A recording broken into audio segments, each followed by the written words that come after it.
I feel like I should play a song for you guys or something.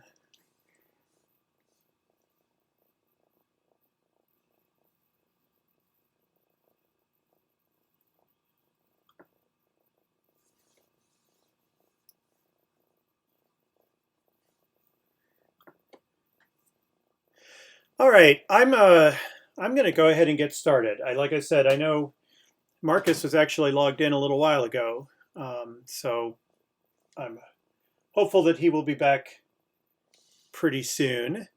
Yeah, Taylor, it looked like I saw that you were actually logged in twice at one point, which is sometimes what happens if somebody loses their connection and then logs back in. Sometimes both connections are on at the same time, but right now it looks like there's only one of you, so I think that's what we're looking for. Um, so, welcome to week number 2. This is obviously our first online meeting. So, in the interests of modeling good online instruction behavior, the first thing that we're going to talk about tonight is simply the interface itself and WebEx. And I'm just going to point out a couple of the things. I know some of you have already figured out some of the things on the interface and the way that the program works. So we'll start with that so that people know how to use what they need to use and the kinds of things we're going to use in WebEx. Then the second topic for tonight is to do a little looking back to the reading from last week. I got a chance to look through the forum posts, and it looked like, first of all, you guys get high marks for keeping the conversations going. There was a lot of good back and forth that I saw. So I thank you for that, and hopefully that's a sign of things to come. And we'll just do a little debrief and follow up on that article, because I think some of that actually applies to obviously what we're going to be talking about here and doing online. And then we're going to talk a little bit about the ADDIE instructional design framework. There are many different models out there for designing instruction.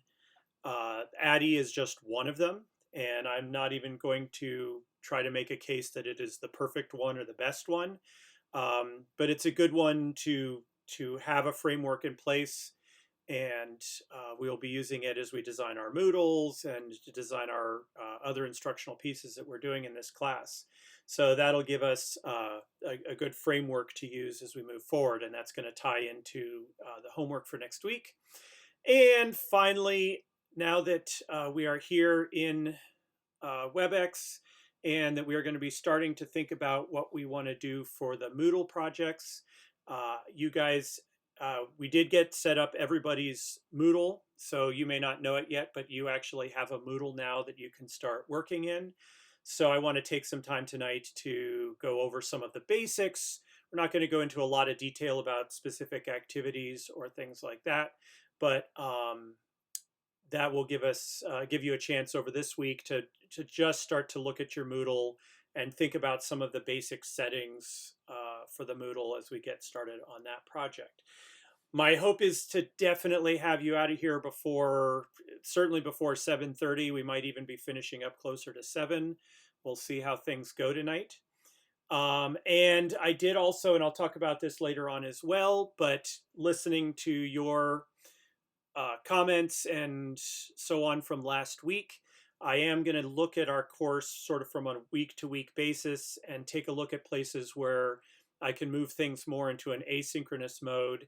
And for instance, looking at next week's class and materials, there's a good chance that I should be able to move most, if not all, of next week's class into an asynchronous mode. There is a piece of next week's class that you will be doing sort of working in combination with other students in the class, but even that piece of it can be done somewhat asynchronously. So hopefully that will, as I look at this from week to week, take some of the pressure off having to be here for the whole time in a synchronous mode.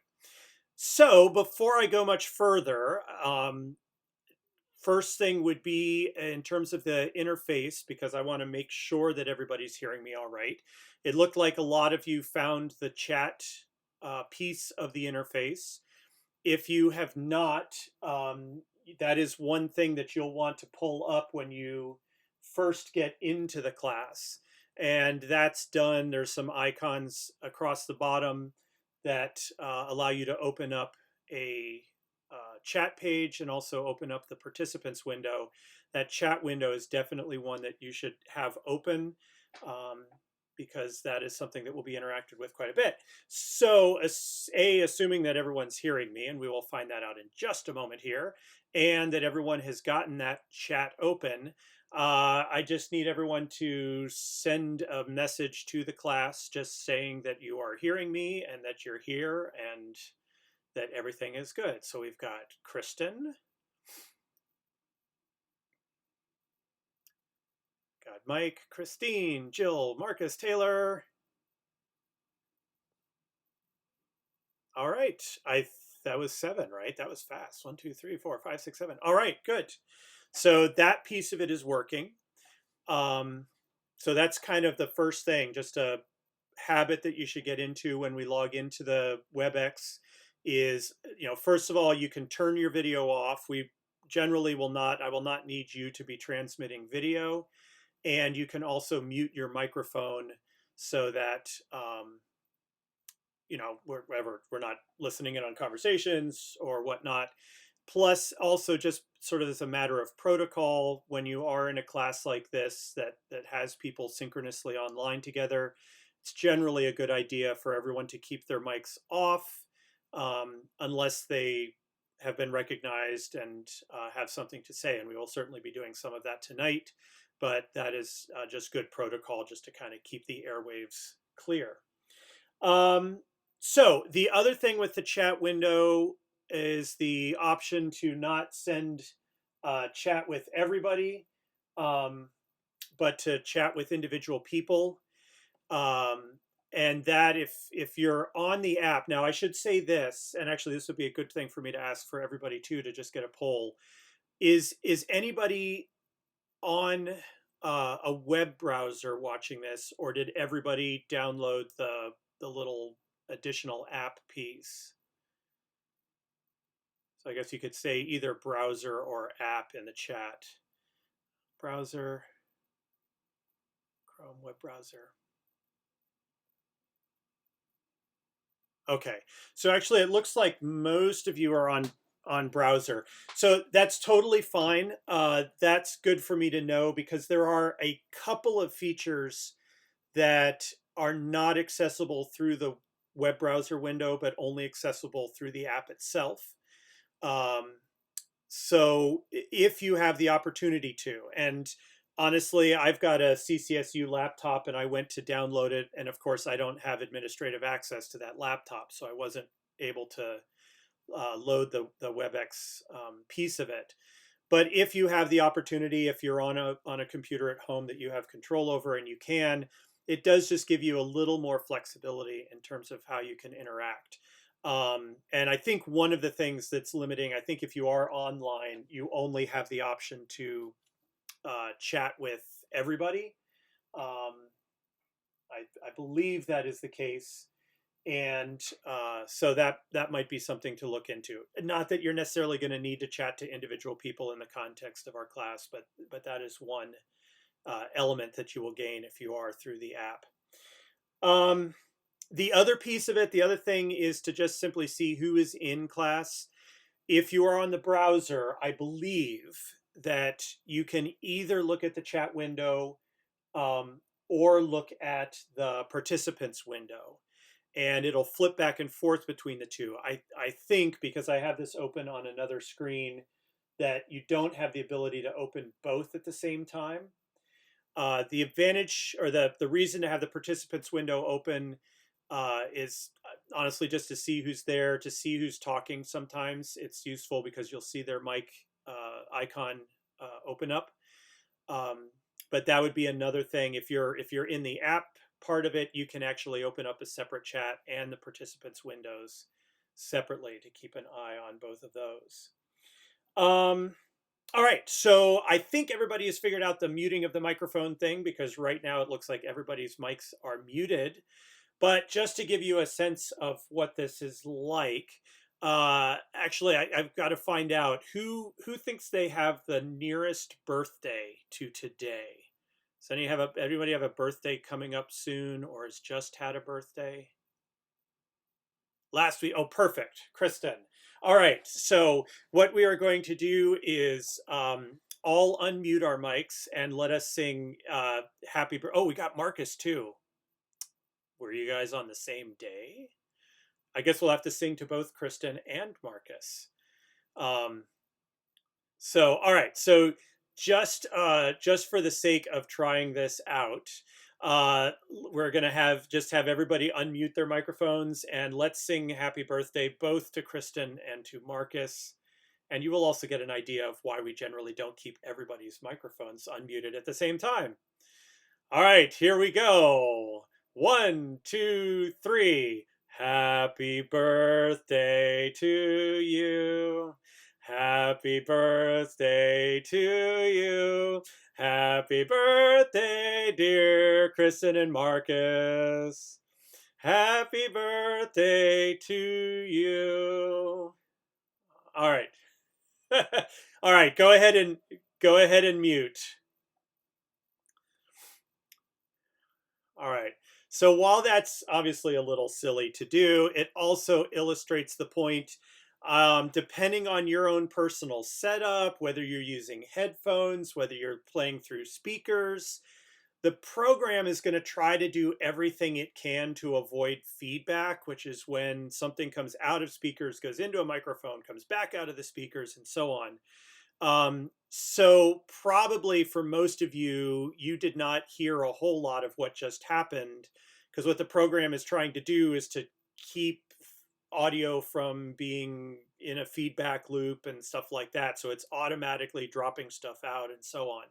So just as a practical demonstration of why keeping things generally muted is a good idea, because that sort of a thing happens. But hopefully, Kristen and Marcus, you enjoyed that and got the spirit of it, if not the actual music involved.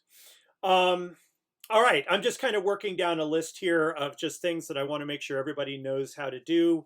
Please feel free to chime in the chat or on mic if you have a question about anything related to WebEx as we go. But it looks like we're doing all right. Starting and stopping video. Right now, everybody's got their videos off, so I'm pretty confident that you know how to do that. As you're logging in, you can actually just tell it, don't turn my camera on right from the start. But if you do happen to log in and your camera is on and you happen to notice that, you just click on the icon again that's sort of along the bottom of the screen there. That's the camera, and that will take your camera offline. Um, so that's just another thing to keep in mind. Like I said, it's rare that I would ever ask people to turn their cameras on. That's not really something that we're going to need to do much. But if we do, you know where they are. If you don't have access to a camera, it's not a big deal because we are probably not going to need it. All right, so the other bits of this get more into the interactivity side of it. So right now, what you guys are seeing is my screen.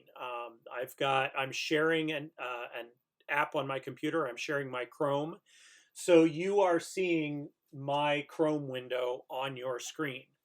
And that is typically what's going to be happening in class, that I will have something, whether we're looking at a Moodle, we're looking in our class Moodle, or I'm showing an article or showing a web page, is that you simply will be seeing what I see.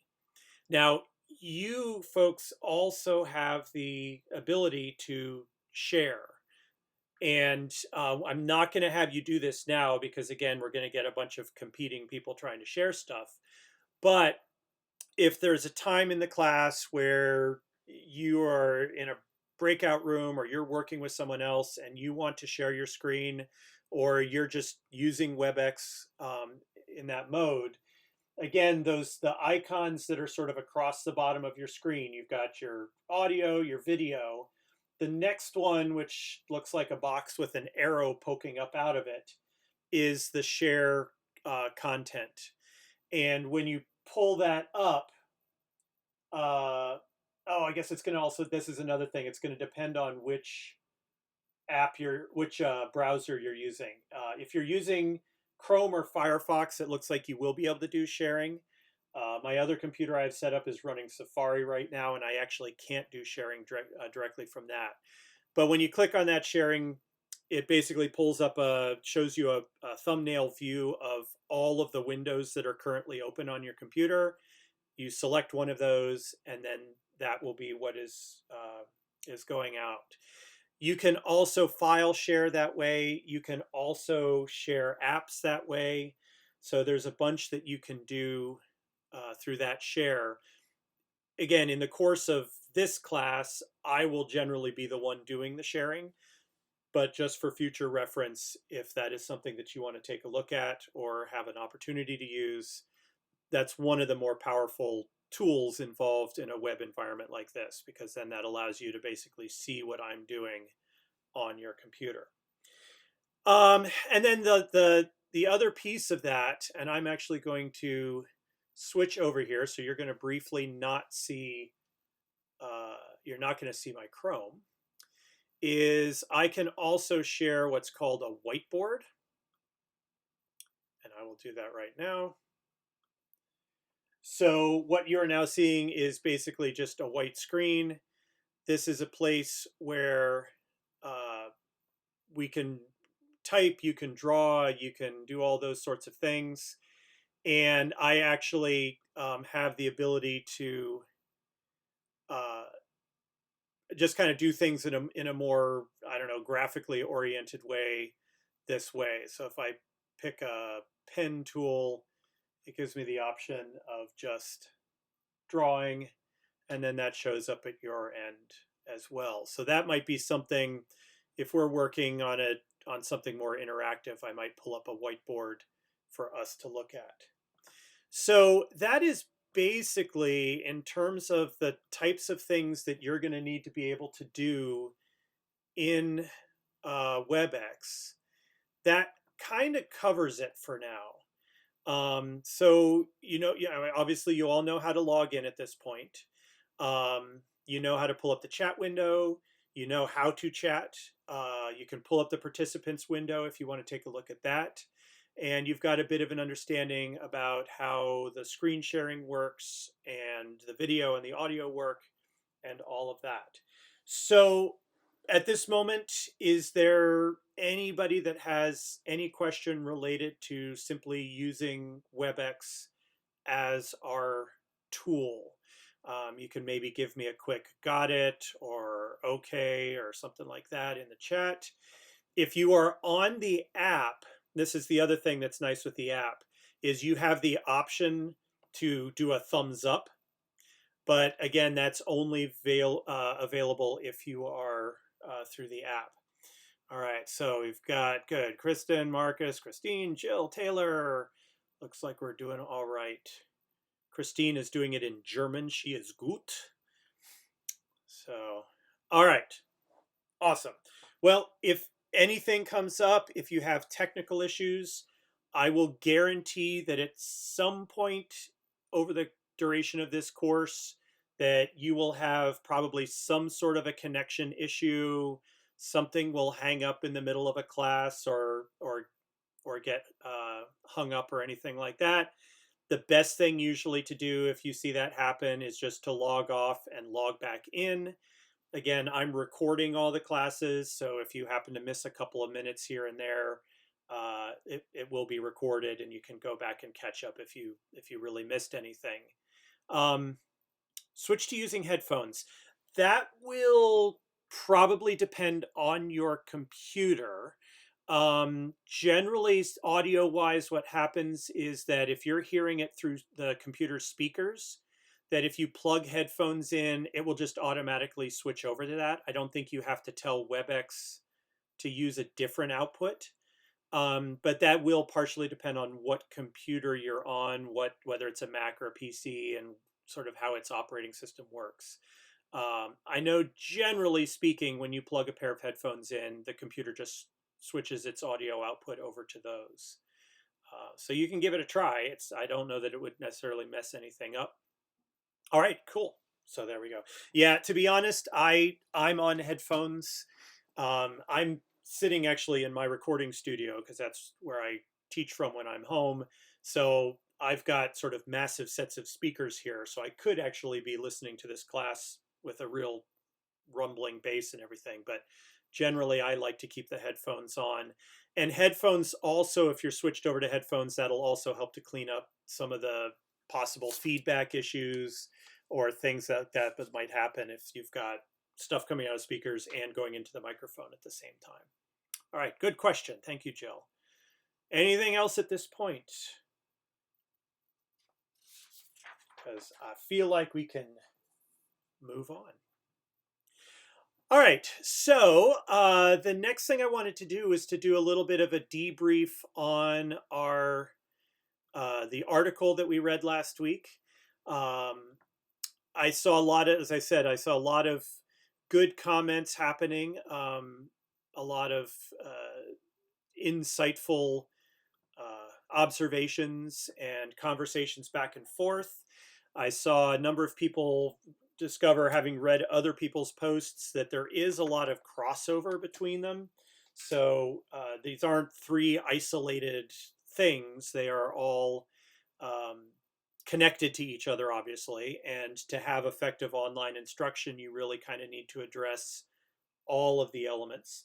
So what I thought we'd do, because we had two or three people on each area, is maybe just to invite one or both of the people that read a particular area to maybe go on mic if possible and just share maybe a quick recap summary of what your area covered. You don't have to hit every bit and piece and thing, but maybe just a couple of big takeaways that you took.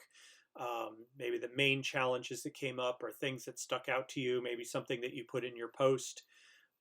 So I don't remember off the top of my head who had which, but do one or both of our folks who worked on learners want to chime in and give us a bit of a recap of the challenges there?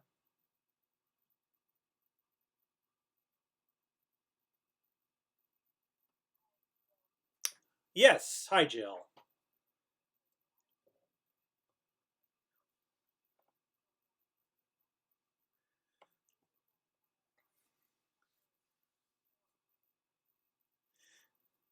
Yeah, I mean, maybe just if there's a couple of big takeaways, if somebody didn't get around to everybody's posts in the forum.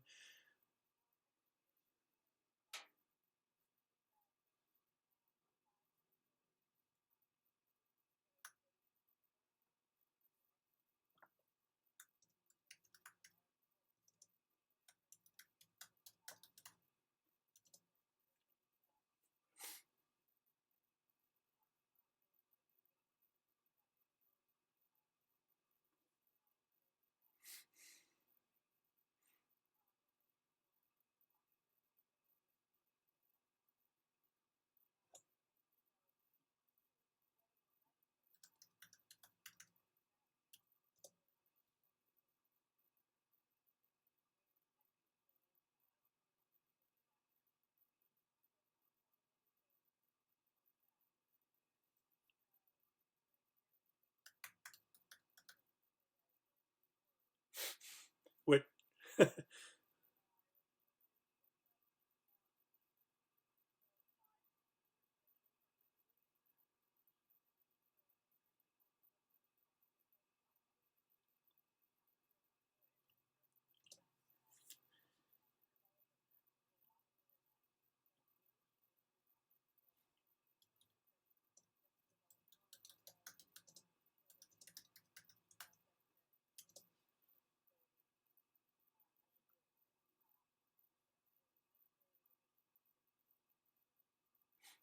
All right.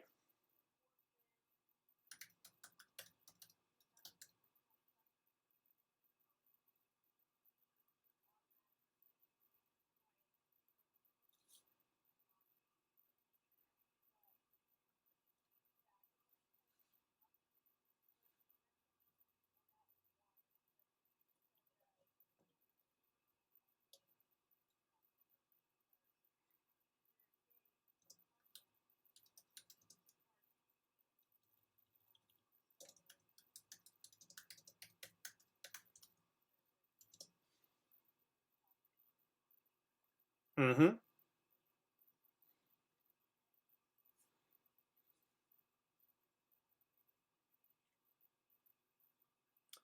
Yeah, I think it seems. I think that covered most of it.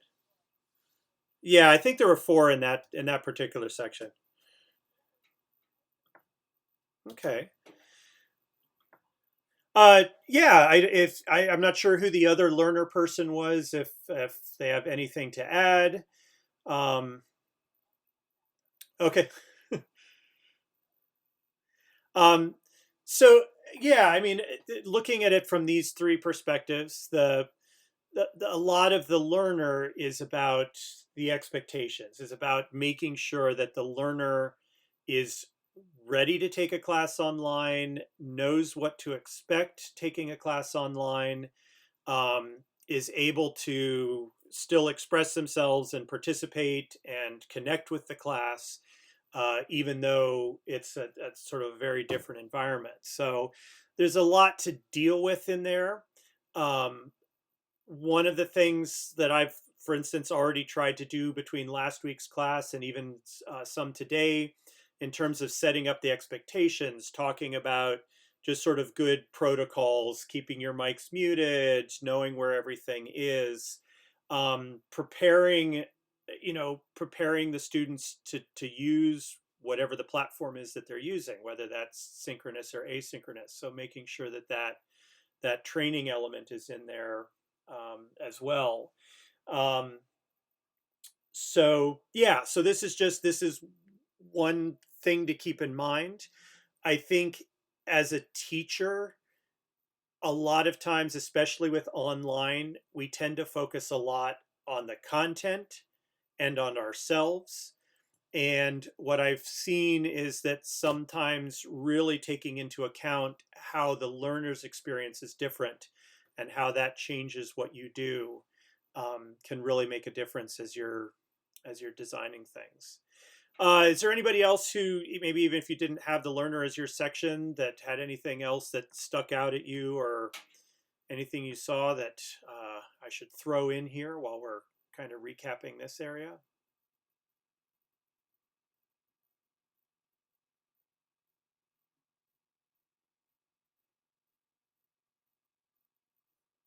Oh, go ahead, Taylor.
Yeah,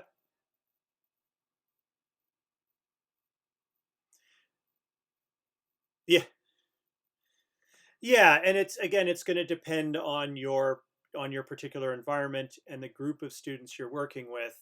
But yeah, and I saw, Kristen, you also pointed out the readiness thing. So that is a big piece of this. And like you said, it's not just one type of readiness. It's not just, okay, do they, technically know how to turn the software on or turn their microphone on, but also, emotionally ready, self being, in an online environment, you're going to have to self-direct a lot more. So are the students ready for that kind of engagement with a class, which is very different than when a teacher is standing there right in front of them and is kind of helping to monitor things. Yeah, and Kristen, you brought up the, in terms of age, absolutely. This is part of what we'll talk about with the instructional design framework. But one of the things you always have to do first is evaluate your audience, evaluate your learners, um, so that they are, so that you know where they are and what they can actually do in terms of being able to interact with an online environment. All right, yeah, so that's a pretty good summary of challenges for the learner. So next up we have the content. Again, I'm not sure who exactly was on content, but if one or two, or if this was a group with three, want to chime in and give us a little bit of a overview of the content.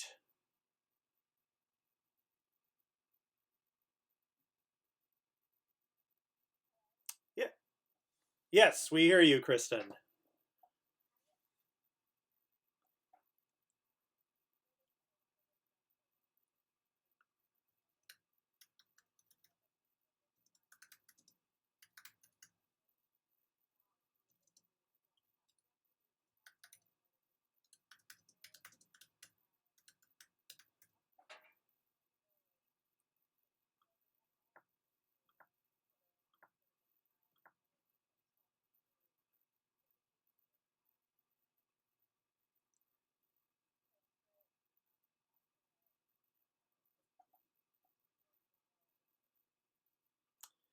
Yeah, there's definitely a time commitment involved if you're going to move things into an online environment.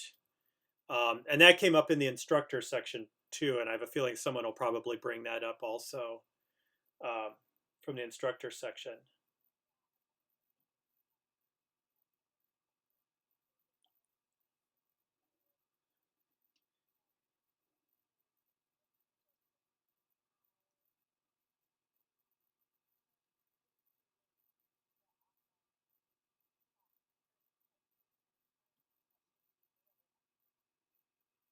Okay. Yeah. Yep. Yeah. No, absolutely. Yep. Um, okay. Who else was there? There has to be at least one other person who was on content. Uh, Taylor, was that you? Okay. Okay. That's that's okay.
Yeah. No, absolutely.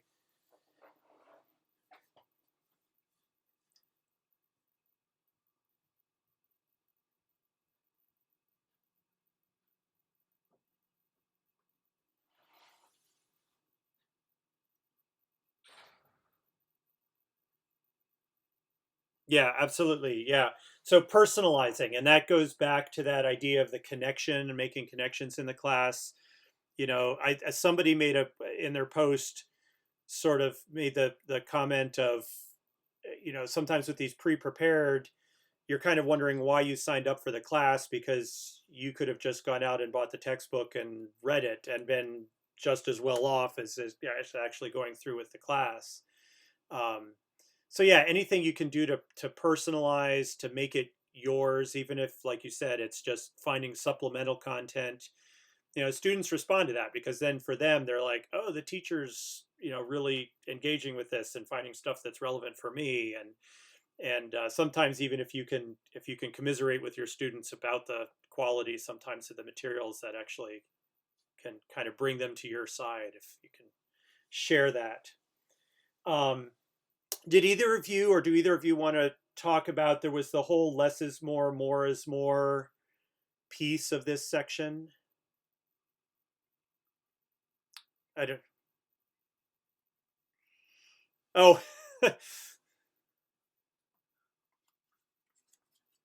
oh, gotcha. Okay, yeah, not it. It would be something actually worth, if anybody in the class did not take a look at that particular section, um, because particularly the less is more is a real key one. And as we get into the next several weeks, where we're actually developing instructional materials, graphics, video, audio, all of that, keeping in mind that when you're in an online environment, it gets really easy to overwhelm uh, your student and overwhelm the content with too much information. So finding a way to simplify and find the real key or core ideas and focus on those in online instruction can be another good thing to take a look at. Um, I'll just throw that in there. And then they also talk actually about other variations of more is more, which basically just means that in an online environment, you can oftentimes present the same material in multiple ways, which allows an individual student to maybe customize how they access the material. And focused more is kind of a variation on that, of looking for key ideas, but just another thing in that particular section. All right. Any other from anybody, or um, on that particular section, challenges of the content?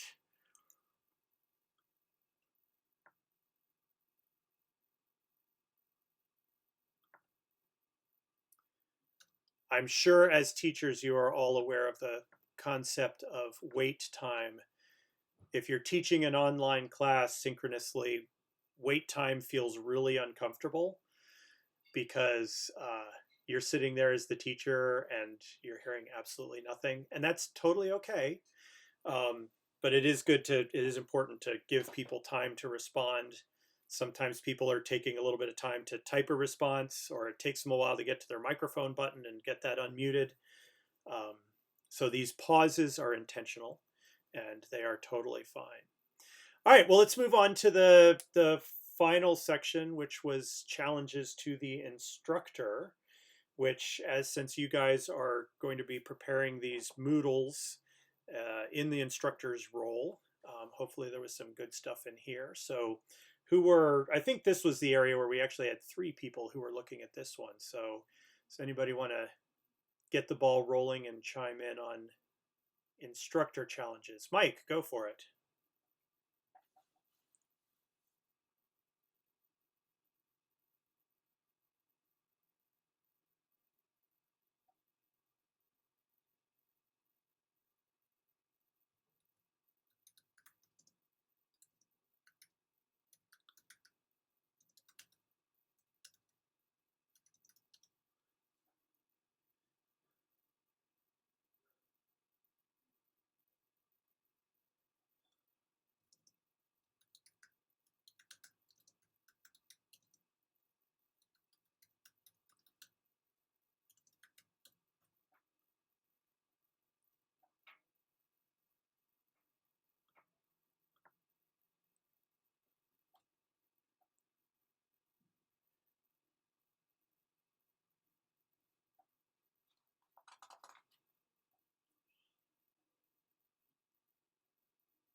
All right. Yeah, absolutely. And that's part of what we are dealing with in the current state of education is that, and I think this goes back to to just including technology in the classroom, is kind of this backwards approach of, oh, we've got technology, let's throw it in the classroom, and then let's figure out what it's actually going to do for us.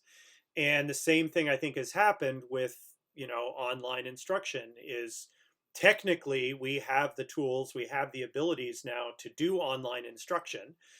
Right now, you guys with basically no real specialized hardware or anything like that are able to attend an online class, and you could be doing that from a beach in Hawaii or wherever, but without kind of figuring out where, what is it doing better for us, or why am I going to use this. um, but we're already seeing, I've been keeping my eye on this because now that our school district is 1-to-1, I've been noticing that particularly if you go up north into northern Massachusetts, Vermont, you start to see articles about school districts that no longer have snow days. If there's a snow day, the expectation is that all the students still attend school, but they're attending it through a virtual environment, through an online environment. And it's kind of, in many cases, I think, just being thrown at the teachers that this is something you've got to do, without, as you said, Mike, sort of helping them understand what the advantages are, what the challenges are, and addressing those, so that they're willing to change. Because if a teacher's not willing to take the steps or willing to do the work to move a class online, it's not going to succeed. So that's a really big point. That's a really key point, is having to find a way to get your faculty or get your teachers' perspectives to the point where they buy into, why am I being asked to do this? Um, Sounds really hard. Be prepared for an online lesson on a, oh, for the school districts. Yeah. I think, I haven't been there obviously in person. What I've seen some people talk about is that they kind of have things ready to go, kind of like you would have a subfolder ready to go for a day where you're suddenly out and weren't expecting it. Um, but yeah, it's a question, and I've mentioned this to my supervisor at school, and of course we're music teachers, and he's going, well, yeah, but I can't teach band online. The kids aren't going to have their instruments. We're not going to all sit there and have a band rehearsal. So it is a matter of, kind of looking at, well, what sorts of things could be done in those moments. But from a school district's perspective, they're looking at it going, hey, we don't have to have snow days. We don't have to extend our schedule at the end of the year. We can still get our days in, and not have to worry about that. But yeah, exactly right, Jill. Like professional development, you've got to make sure that everyone's prepared to do that, and that the expectations are clear, and that the students know what to do, and all of that. But it's just an example of how kind of a cart before the horse, that people are, maybe from a district level, are looking at this technology going, oh, great, now we can do this, without realizing that they've got to get their faculty on board first through a lot of training and professional development, and so on, as we go. So yeah, that's a big piece for the instructor, is helping them make that shift mentally. Um, Okay, so yeah, well, and I don't know if the state is thinking about this, because any of you that teach high school, if this has impacted you, the state now is no longer requiring seniors to attend snow days, basically. We've always had to wait to set our graduation date until we got through the worst of the winter. And as of this year, the state says, no, you can set your graduation date and you get your seniors to that date, and they don't have to come. So if you have a week's worth of snow days, the seniors can still graduate when the original snow date was. So I don't know if that's Connecticut starting to look ahead and say, well, maybe snow days are going to start to go away and we can do things differently. So Right, exactly. And Christine and both Kristen bringing that up is the equity issue, which is of course is huge.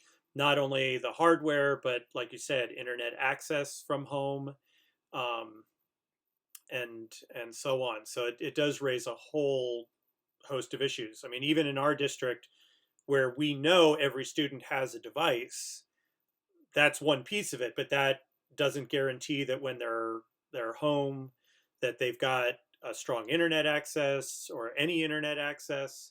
So it does bring up issues that obviously need to be addressed, but that's part of these challenges. Um, yeah, and Jill, especially, I can imagine trying to do this with like a first or a second grade class. I don't think it would be, yes, grade level certainly. Um, in terms of making sure it's appropriate. So I don't know. The school districts that are doing it, it may be more along the lines of not that they're attending a class online, but that maybe there's an activity that or a worksheet or something that they do in lieu of being in class. Um, yeah, yep, right, exactly, Jill. It's something asynchronous, something that they can just look up and do, or maybe that they already have. If in our district, if it's something that the students already have on their devices, and then they just know that if there's a snow day, they have to do that thing, even if they don't have internet access. I don't know. It brings up a lot of issues, obviously, that a district has to address. And the hope is just that the district does address them before it gets to the point of telling its faculty that this is what you have to do. Good. Yeah. So that's those are some great points and great things to be thinking about as we go through all of this. Um, the other thing I wanted to point out, and I don't know if one of the other instructor people was going to bring this up, but they do point out the issue that generally rule of thumb, um, from a teacher's perspective, is that doing something in an online environment, you can count on the preparation probably taking at least twice as long as it would as if you were preparing for in person. And I can certainly speak to this. Teaching this class online and teaching other classes online is that all of a sudden the things where if you're in person, you just say, well, I'm just going to talk to them about this. Now you have to think about, well, how you're going to structure that. Are you going to have to create a video for it? Are you going to have to create worksheets or upload content or find links to things? So that is another piece of the puzzle to definitely keep in mind from the instructor standpoint, and that ties into the content discussion as well. Is that online content generally takes longer. Now, the possible advantage is if a class occurs more than once the materials are created, a lot of times you can simply reuse them. So a lot of it is front loaded. So, for instance, these classes that I teach through Central each year, uh, yeah, exactly, Jill. That's a good point. So if you have to prepare for a sub, that also actually sometimes keeps me from calling in for a sub if I'm on the borderline, because then I'm going, oh, but then I've got to figure out and write out this stuff and get things ready for them. And so very much along the same lines of having to make sure everything can be done without your direct involvement.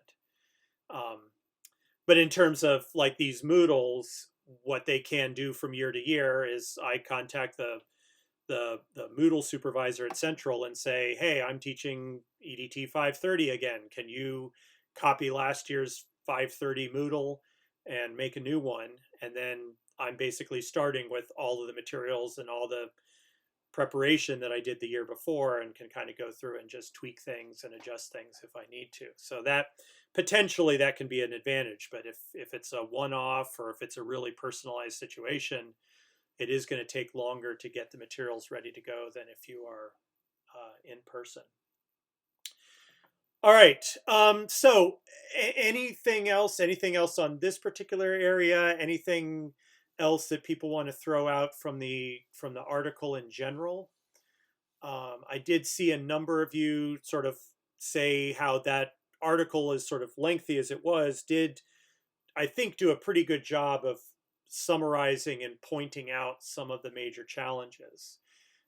And as we go forward through this course, and certainly through any of your other coursework in the program, uh, anytime you're in a situation where you're developing materials that may be delivered in an online environment, to keep some of these things in mind. Are my learners prepared to receive the material this way? Is the content created in a way that is going to support learning even without me being there? Am I ready as an instructor to create the materials in the best way possible, and to know what the strengths and weaknesses are, so that going forward you can make things um, good. Yeah, I'm glad that it helped out, Jill. That is the point of all of this. Hopefully, is to get people on board and where they need to be. All right. Oh, it's nope. Okay. So unless anybody else has anything else they would like to throw in at this moment related to this, I think I would like to. Oh, absolutely. Yeah, go ahead. Yep. Oh, okay.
Yeah.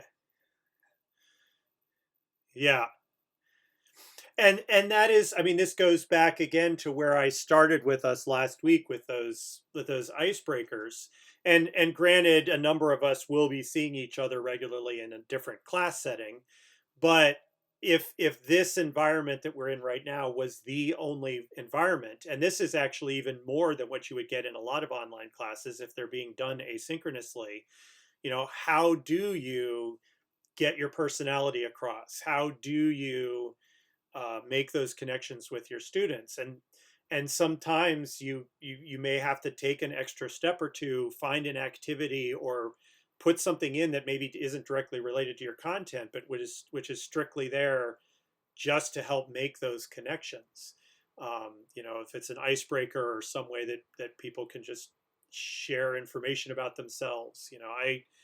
I did a class, I think it was last summer, that was completely online. And to be honest, I could have gotten done with that course, and if it wasn't strictly off of their name, not even known if the instructor was male or female, or anything like that, old, young, and missing those connections sometimes, which is so important to the instructional process. It just means sometimes you've got to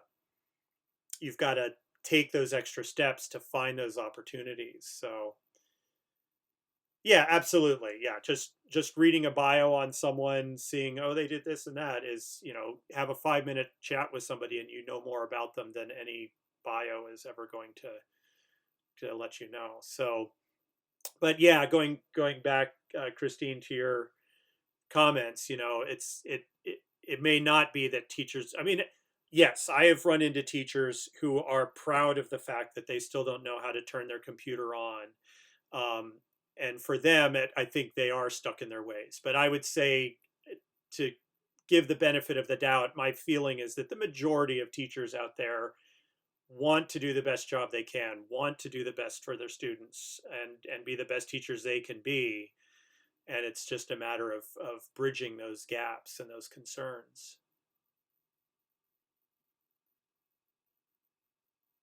So, all right, good. Yeah, thanks for bringing that up. Anything else? Doing all right. Okay. Um, all right, so let's set that aside. It's certainly, I think, a lot of food for thought in terms of. Oh, I just realized I never made this week's section visible, and I should have done that before class started. That's all right.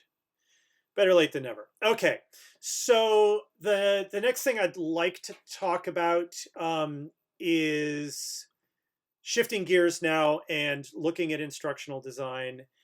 Um, and just I want to make sure that everybody has a tool that can formalize the process of designing instruction.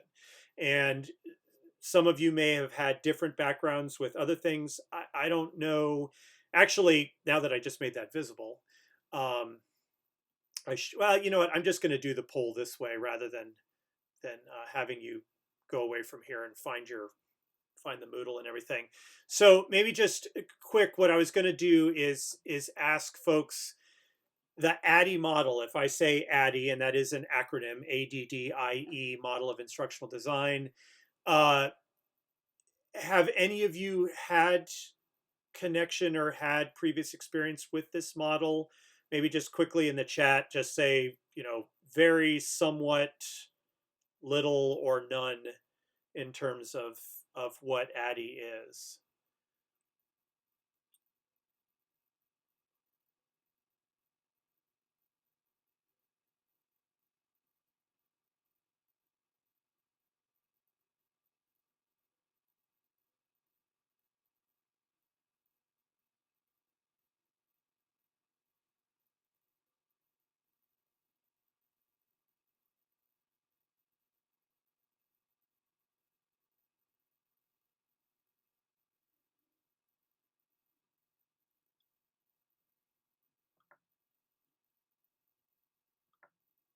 All right, so it looks like the majority have, I would say, probably little to no background with this, which is totally fine. And I will say, going into this, that I'm not necessarily saying this is the best way to design instruction. It is widely acknowledged that the ADDIE model has a couple of drawbacks, but I think if you're aware of those drawbacks and can address them, then it can be useful. But it's good to have some sort of a system that you can use. And for the purposes of this course, when we're doing our instructional design planning, I'm going to be using this model as a framework to help guide what we're doing there. So let's talk about this. So I've got let me go this way into it. Um, is Obviously we've got the 5 letters here. So we're talking about a process. We're talking about, obviously, what's a 5-step process. So what do you think the A might stand for? If you're going into a process where you're going to design some piece of instruction, a unit, a lesson, materials. Yeah, there we go. We got it. Um, so the A is for analyzing. And this is going to be the main piece of actually what I ask you guys to do for next week related to your Moodle projects. is to do a little analysis. So in analysis, what we're looking at, what we're trying to analyze, probably first and foremost, is your audience. You need to know who you're instructing for. And this has obviously already come up in our chats tonight several times, of just making sure that what you're doing is age appropriate, that it matches the audience. So it can be the age group, it can be the where they are in an instructional continuum. It can be particular needs that a group may have. So anything along those lines. Another thing that we're going to be obviously looking at, probably the second biggest thing, is your outcomes. You need to know, what are they going to be able to do when they come out of this? The old students will be able to, or learning outcomes, or whatever your district calls them. So you want to analyze for that. And a big piece of that outcomes is a needs assessment.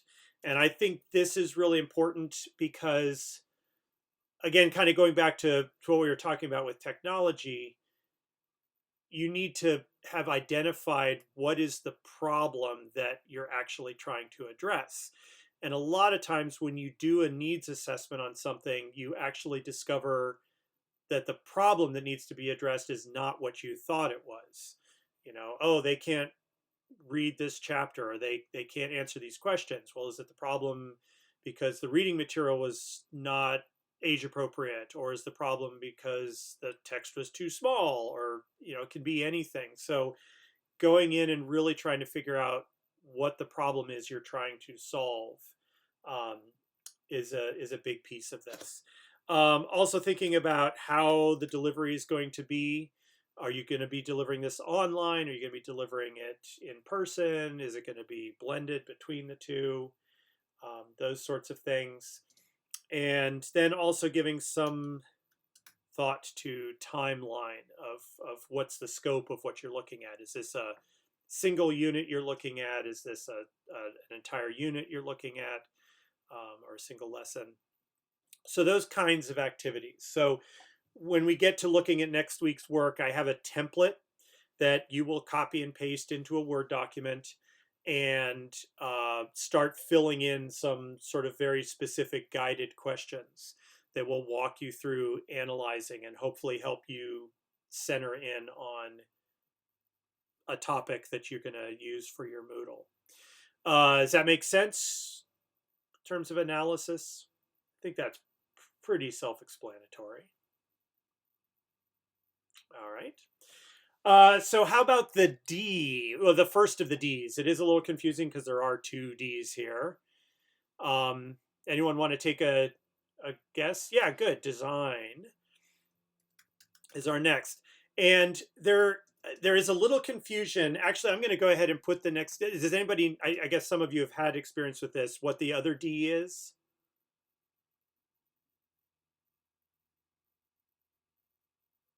Yeah. And the reason I'm throwing both of these out is because this is usually where I find the most confusion in people with this particular model, is what's the difference between designing and developing? They kind of sound like they could be the same thing. The way that this model keeps them separate is that the design is sort of the figuring out what the materials are going to be, and developing is actually creating the materials. And I know developing sounds more like it's in the design part of it, but this is the way they use development, is that's when you actually create the graphics and the movies and the audio and the handouts and the whatever you need. So with the design phase, that's where you're trying to address instructional strategies. What types of strategies are you going to use? If storyboarding is useful for what you're doing, then this is a good phase to do that, where you can kind of lay out the timeline and what's going to happen when, and what sort of benchmarks you have going along. You can do some prototyping. Prototype, I can spell and talk at the same time. Not really. So if you just want to kind of test to see whether a particular thing is going to work the way you want it to work, that would fall into the design phase as well. Not the actual material you're going to use, but if you're trying to answer some questions about the best way to do things. So those kinds of things are going to happen in the design phase. So technically, these two things should be basically done before you start creating the materials. It'll save you work in the long run because then you're not creating materials that don't solve the problems that you need. And it'll also help you maybe answer some questions about exactly what those materials should look like and so on. So then the development, this is probably the most self-explanatory of all of them. This is where you're actually putting things together. You're integrating technologies into things at this point. So for the purposes of this class, this is the actual creation of your Moodle, starting to put content in, organizing the content, and so on. So just kind of putting everything together. You need to do testing, debugging, depending on what kind of a thing you're doing here. We will be doing the beta test of your Moodles, actually alpha testing and beta testing Moodles as we go, so that you're getting some of that feedback and seeing what's working and what's not working, and having people give you some of that additional. So we've now created it. So the I becomes implement. Somebody was ready for that one. You knew what was coming.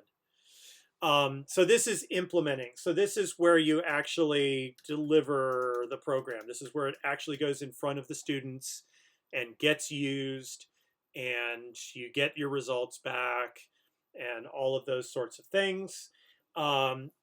Based off of what we were just talking about, implementing, you need to make sure that your students are ready. So if they need to know how to use a particular technology before they can even take the program, you need to make sure that they're trained on it ahead of time. Or if you've got teachers who are going to be delivering this program, you need to make sure that they are likewise ready to go and have all the training that they need in order to put the program into use. And then finally, the E, let's see if somebody already had it typed. Marcus was ready to go, is evaluate. And this is not evaluating your students. So that actually would happen during the implementing phase. That's part of the instruction. This evaluation is actually evaluating the program. So this is taking a look at the actual materials that were developed. Did they work the way they were supposed to work? So here you need to somehow do a meta level of evaluation, and that may come off of the students. If all the students failed, then you might want to be asking yourself what was wrong with the materials and how can we change it. So evaluating the program, getting user feedback, and all those sorts of things. So those are the five phases. In terms of our Moodle projects, we will do the analysis, we will do the design, and we will do the development phase. Because you are not actually probably going to be putting these Moodles in front of a group of students, we won't really get the implementing phase. The closest we're going to come is when we do sort of the beta testing and the final wrap up of these, where you will have some people sit down in front of your Moodle and go through them and try to give you some feedback.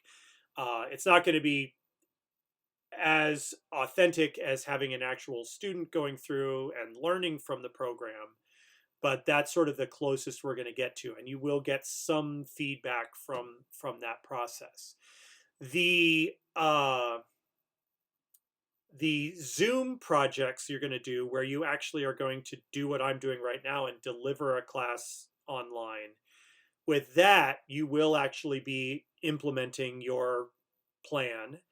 And then you will be getting feedback afterwards, both from the students in the class, from myself, and honestly from yourself about how your plan actually worked. So with that project, with the Zoom project, you will actually have a chance to kind of go through the whole ADDIE process. Now, maybe, again, I don't know. It sounds like obviously some of you have had some background or at least some introduction into this. There is one particular minus or drawback of the ADDIE process that is generally acknowledged. I don't know any of you that have had some introduction to this. Does that ring a bell?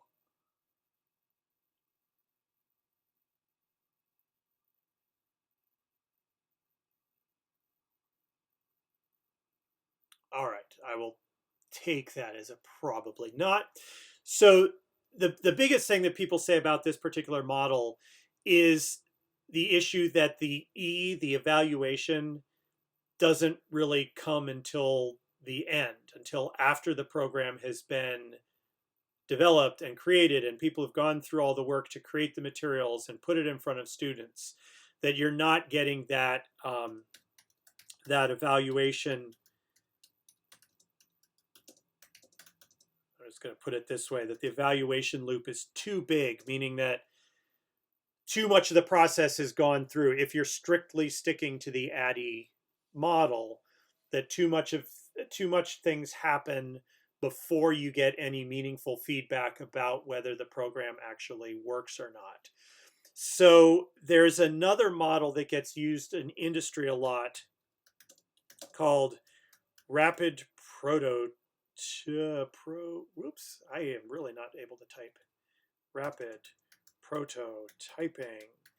Um, and this can be helpful because the idea of rapid prototyping, and this is happening a lot now that people have 3D printers and things like that, is that rather than waiting for a company waiting for their product to actually get fully assembled before they evaluate it, they kind of throw a lot of different models out there and get little feedback on each of those elements as they're building.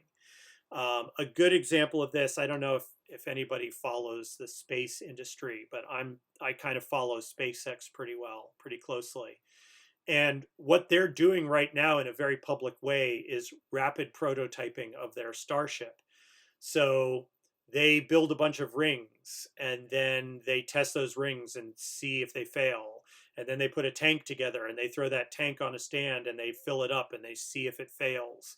And they're kind of doing out in public where everyone can watch what they're doing. So they've had some pretty spectacular fails, but from their perspective, it's just a part of their process. They don't want to build a whole Starship, get it on the launch pad, and then discover that their fuel tank isn't strong enough. So they're building a piece, testing it, building another one, testing it, building another one, testing it, and at the same time they're building this component and testing it. So what I try to do when I use the ADDIE model, and which we'll do too, is to try to build a little more feedback into it, so that we're not waiting until after you've built all of your videos to kind of get a sense of whether those videos are working or not, or other materials and so on. All right, so I know I basically just kind of rambled on there for a good 20 minutes or so about the ADDIE model. Questions about it, concerns, comments? You will get to know it better as we actually go through the templates that I have and you start actually using it to develop your instruction. But anything anyone wants to chime in with at this point?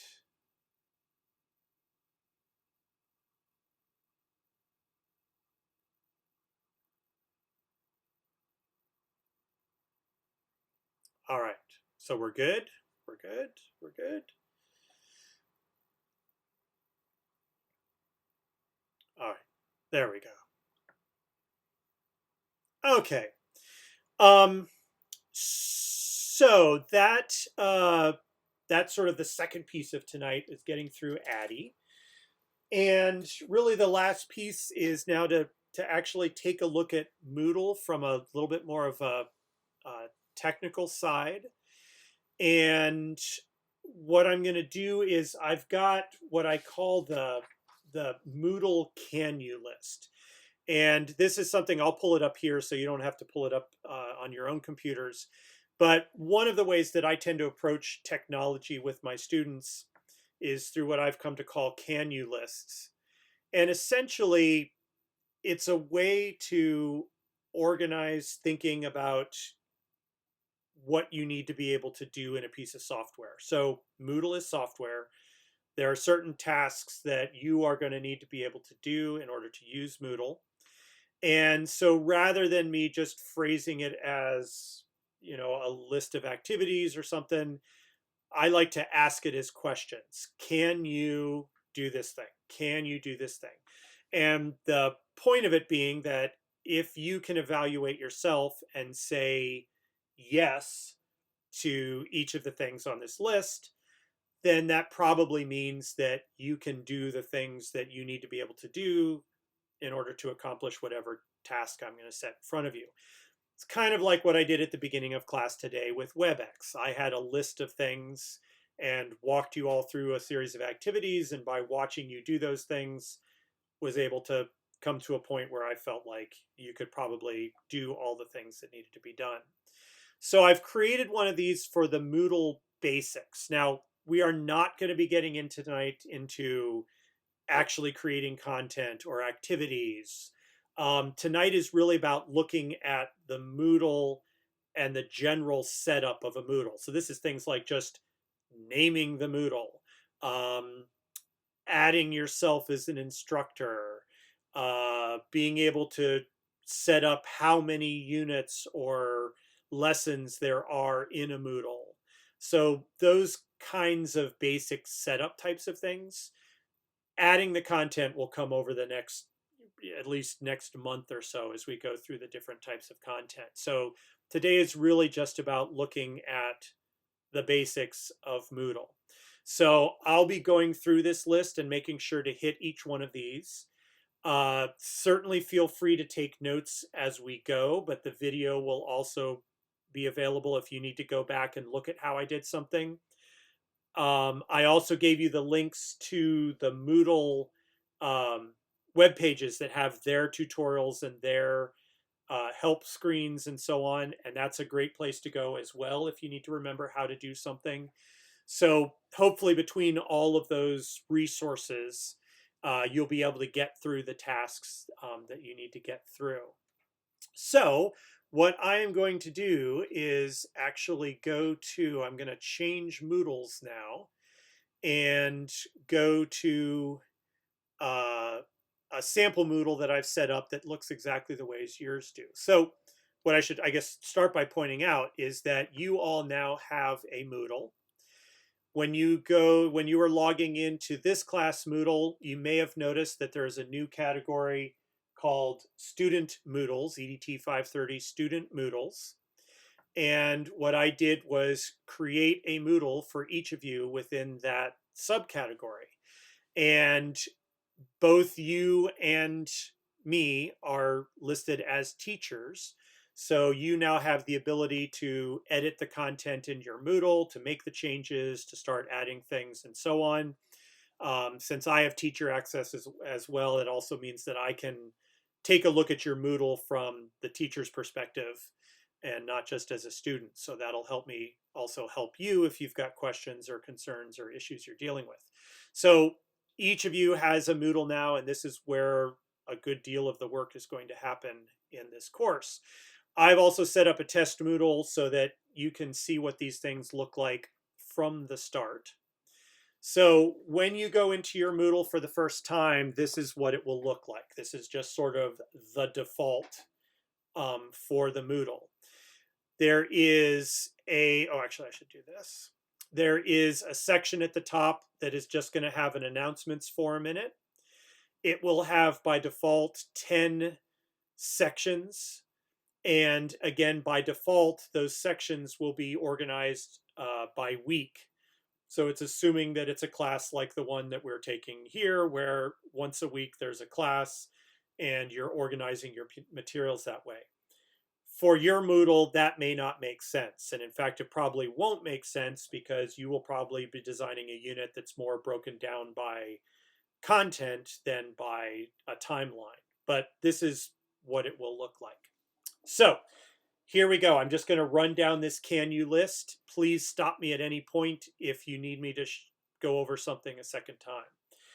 So before we even get into doing anything to the Moodle, you will notice that in addition to the Moodle content, there are these sidebar areas. They call them blocks. And you have some ability to customize these blocks. They give you 4 blocks to start with: searching, latest news, upcoming events, and recent activity. You can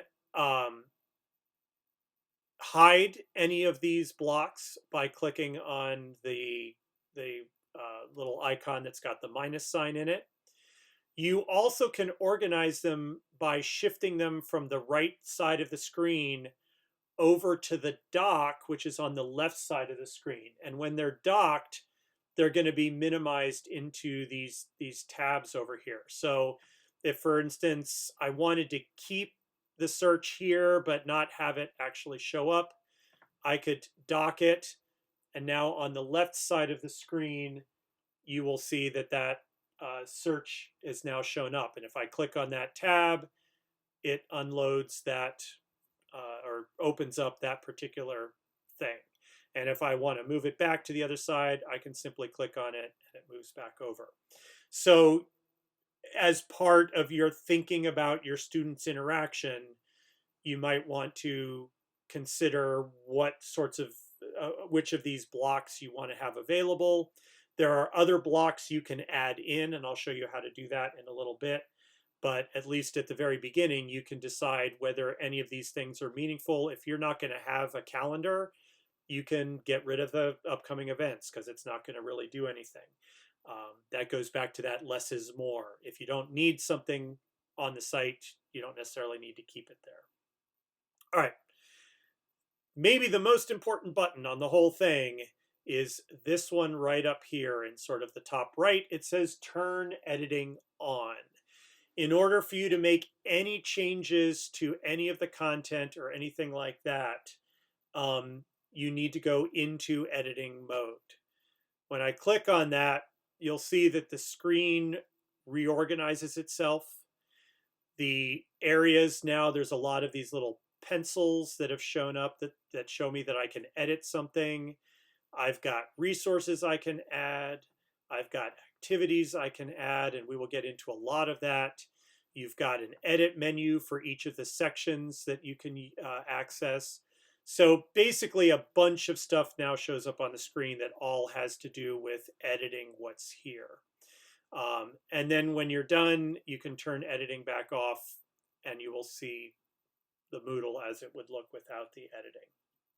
Okay, so that is one thing to kind of be aware of in terms of this screen, is turning editing on and off.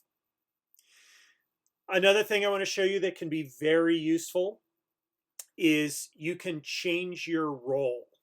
So by default, you will be logged in as the teacher. So you are going to see things that your students can't see or won't see. You'll be seeing all of the weeks, even if you've set them to collapse. You'll be able to access all of the content. You will obviously have access to the editing. You will see things that have been hidden. So that's great when you're creating it. But a good strategy to use is, before you make something available to your students, to actually look at your Moodle as if you were a student. Make sure that everything is unhidden that needs to be unhidden. Make sure that everything looks the way you think it's going to look, because the student view will be a little bit different. So on the left side of the screen, you've got the 2 tabs, navigation and administration. If you go to the administration tab, the very bottom, it says switch role to, and you can then switch that to student. So what I'm now looking at here on the screen would be exactly what a student would see. So it's a great way to check to make sure before you make something live or before you give it to your students, to make sure that everything looks the way you think it looks and that you haven't overlooked something. You can go back to the administration and return to your normal role, which will return you to the teacher's role, and then continue on from there. Okay. Any questions so far?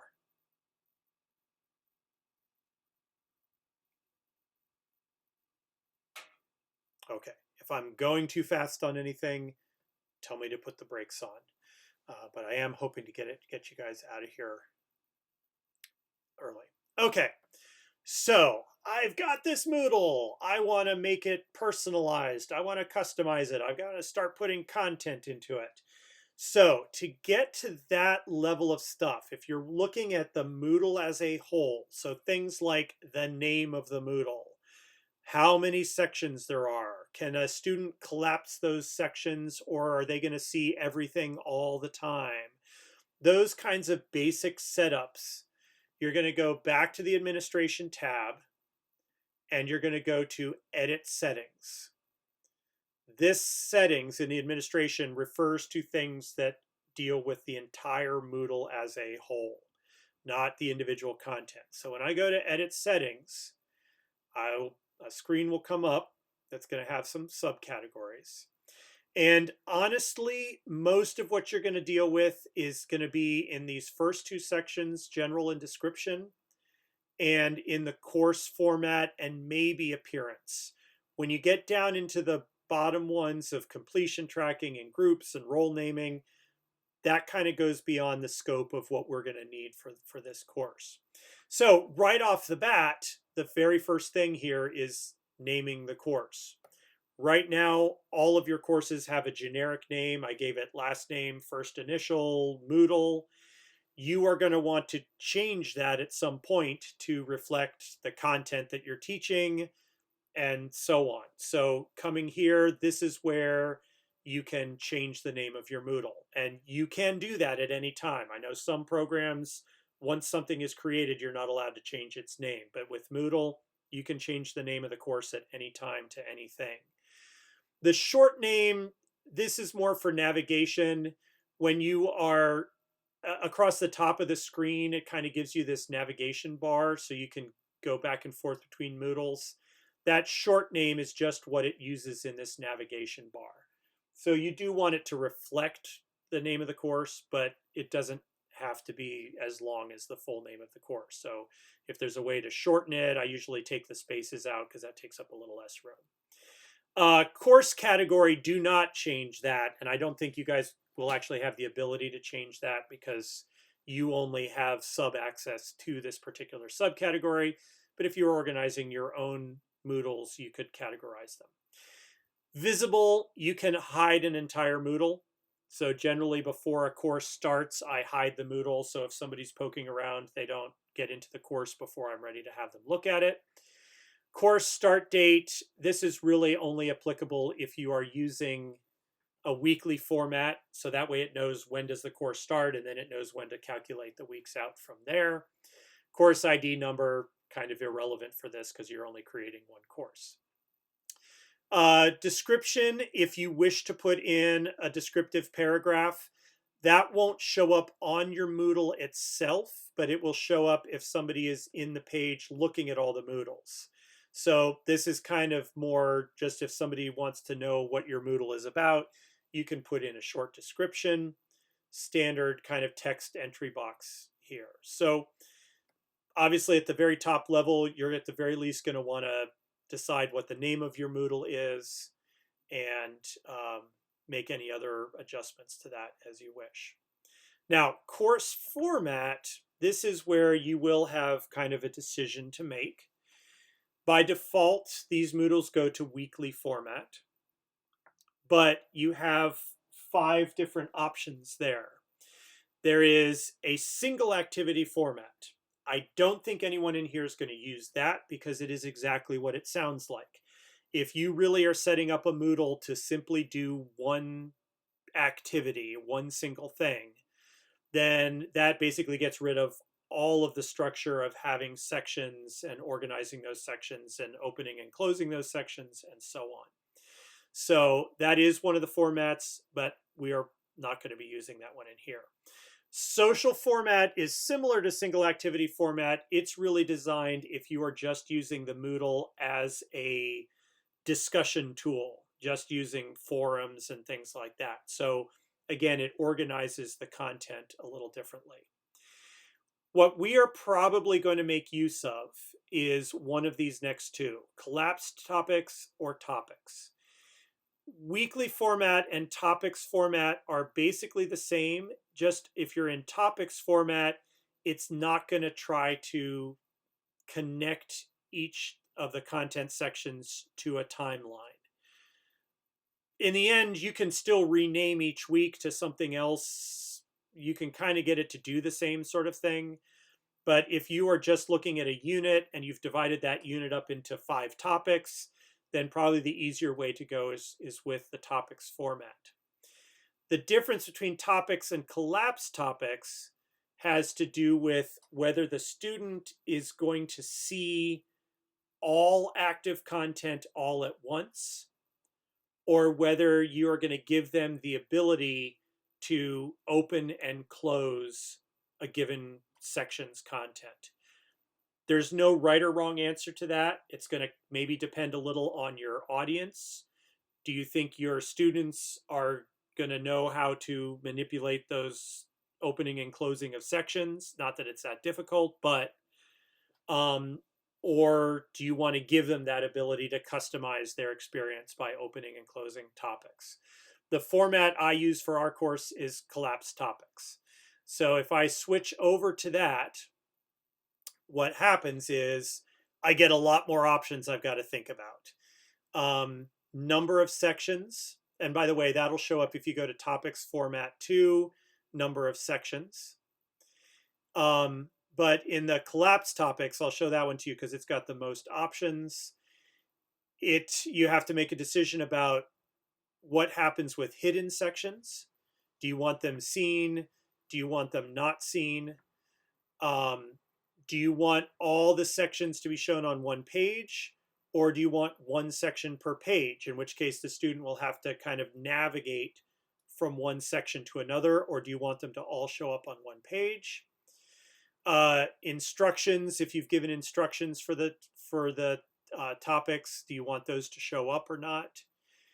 The actual toggles, they call them toggles. Those are the bars on the Moodle that you click on to open and close sections. So they give you some options in terms of what text you want to go on those toggles. Whether you want to have all of the topics go in order. It can also reorganize them based on timeline. That's another option. This is actually new even since last year. They're giving you the ability to go into columns on your page. If you think that's a better way to organize your sections, you can use columns, and they give you a choice of everything up to 4 columns. And then you can even decide whether those columns run vertically or run horizontally.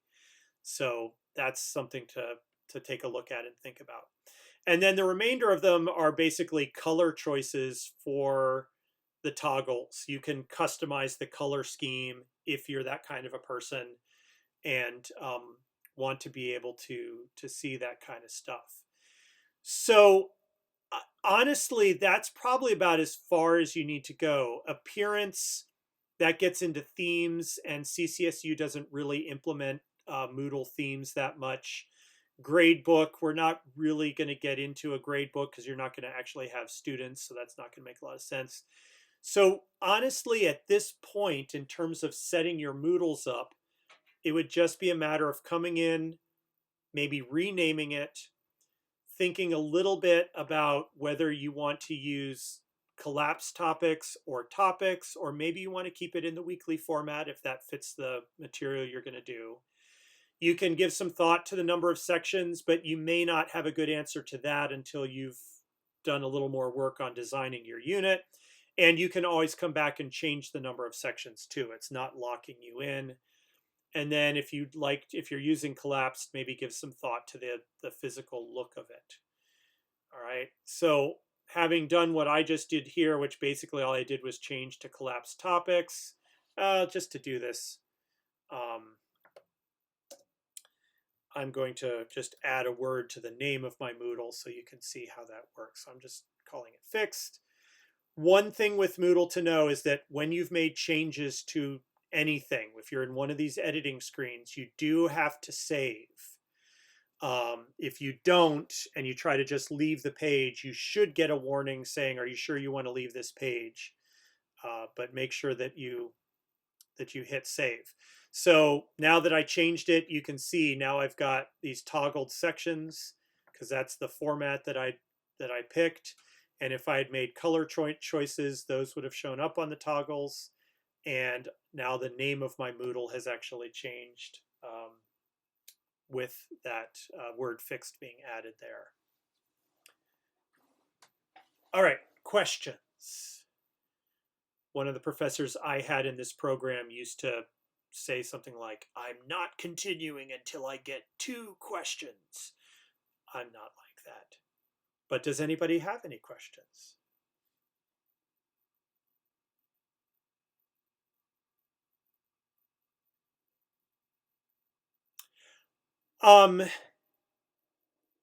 Okay, Taylor, I think the short answer is yes, Moodles can be copied. Because we're working through Central's Moodle server, different people obviously have different access at different levels. So I have administrative access to the student Moodle section. So I'm the one that actually created your Moodles. So I actually can go in and create a copy of one of your Moodles. I don't think you have the ability to copy a Moodle because that would mean you had the ability to create new Moodles. And just in terms of CCSU, I don't think they've given you that level of administrative access. So yes, Moodles can be copied, and that's what I do from year to year is I send an email to Dr. Burkholder, say, can you copy my Moodle from last year to this year? And he makes a copy of it, and then I can go into it. In terms of whether you guys individually have the ability to do that, I don't think so. Okay. Let's see. Jill, next question. Know what topic to do your Moodle on. So that actually gets a little bit into the homework for this week.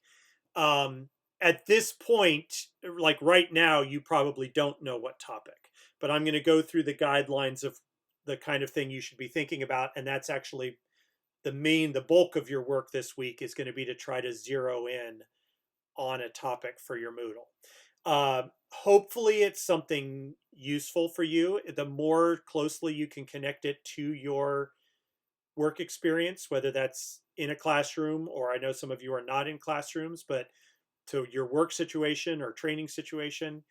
So even if you don't end up using Moodle, all of the materials you develop for your Moodle, if you've gone through that work to create videos and handouts and things like that, if they're things that you could then use for real in your classroom, then by all means, I really support that. So it'll be something instructional. If it can be something that you do in your classroom, then even better. Or if it's just something that you can kind of identify as something that you would like to focus on and create an instructional unit about, that can work too. But like I said, actually in a few minutes here, once we're through this, I will, in talking about next week's work, that's going to be the first A and D part of the ADDIE work this week, is to try to zero in on a topic. So Taylor and Jill, did that answer both of your questions? At least for now. I know Jill, we still have more to talk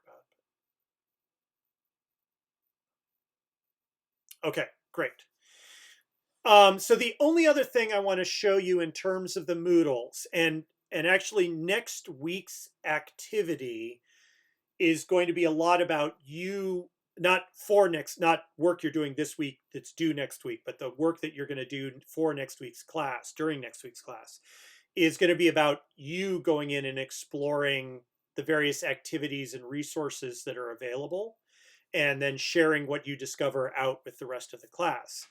But I do want to at least show you a couple of the basic resources, because the other thing that you could do this week, even not knowing what your topic's going to be, is to at least set up a couple of header things on your Moodle. You could put in a headshot of yourself, do a quick introduction, a little, quick little bio or something.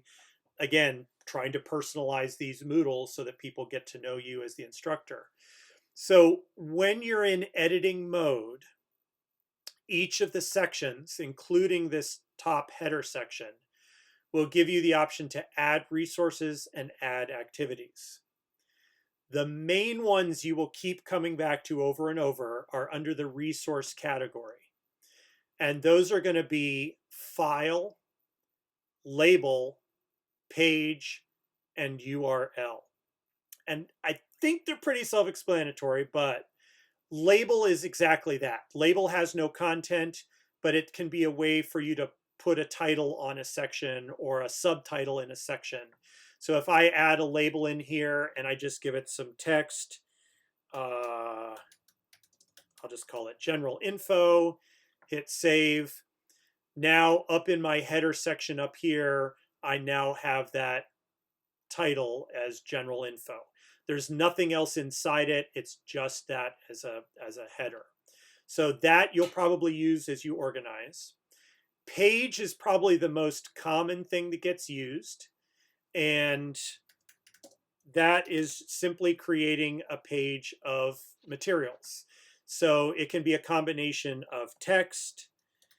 You can, and we'll get into this more. I don't want to, again, go into it too much detail right now, but you can add images, you can add movies, you can add, or media, you can add in hyperlinks. If I wanted to make this a link, I can add in a hyperlink and turn that into something somebody can click on. There's even some extended things where for those math and science teachers, you can get into doing formulas. This is a whole special character insert thing. So if you're looking for those weird characters that you normally can't type, it gives you access to those. You can put in tables. So all of that kind of stuff, you basically format onto a page. So if you want to create a bio, you could call this bio and then put in the text of your bio. And then when you go back to the class, that will now be something that they can click on. And when the student clicks on that, it takes them to that page with that content on it. So that's another very, very common one. URL, as it says, is if you just want to have a clickable link, not that they have to go into a page and then click on a link, but literally just click on this and it'll take you to this page. You can use URL for that. And file is the other one if you want to upload a PDF that they can click on and open up, or you want to upload an image that you want them just to be able to click on and open up. That's a file page. And when you do that, you give the name, and then it doesn't give you the option to put in text, but you can just drag the file that you want to be clickable in here.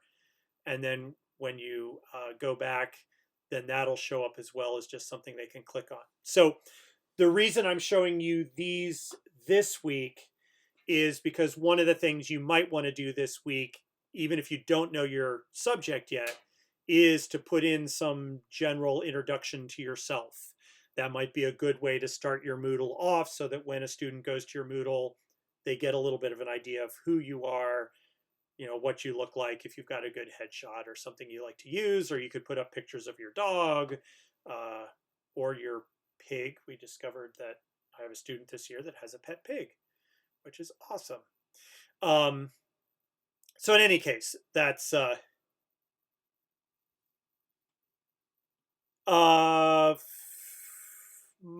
in what ways, Mike? Just in terms of